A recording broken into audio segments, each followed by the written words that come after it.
Hello South Africa. Today is Thursday, February 9, 2023, and here are the top 5 stories that have made headlines for today.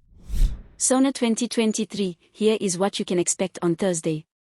President Cyril Ramaphosa is due to deliver the 2023 State of the Nation Address, SONA, before a joint sitting of the National Assembly and National Council of Provinces on Thursday. The annual SONA, which the President traditionally delivers before a joint sitting of the National Assembly, NA, and the National Council of Provinces, NCOP, sets out the government's key policy objectives and deliverables for the year ahead. Mass casualty, 43 people injured in N12 accident.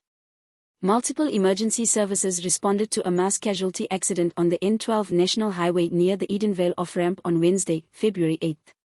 Upon arriving at the scene, teams encountered complete chaos. A truck, bus, and several cars collided, injuring 43 people with varying degrees of severity.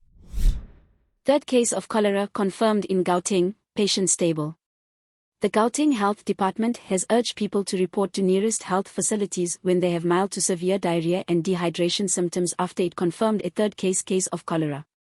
The case was reported on Tuesday, February 7 in Johannesburg and is that of the husband of the first confirmed patient.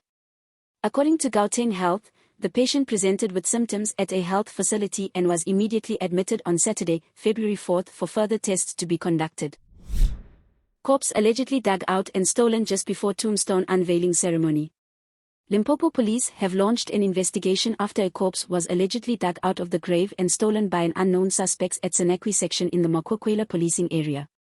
One of the family members made the gruesome discovery on Sunday, February 5, when she visited the cemetery to clean the gravesite in preparation for the upcoming gathering for the tombstone unveiling. Level 5 warning issued for disruptive rain today in KwaZulu-Natal. Another Level 5 warning for disruptive rain and showers in parts of South Africa was issued for today. According to the SA Weather Service, SOAS, a cut-off low and ridging high-pressure system is set to bring an influx of moisture, leading to continuous showers and rain in places over KwaZulu-Natal and the Eastern Cape on Wednesday. Please subscribe for more news updates. This is Leah for the South African.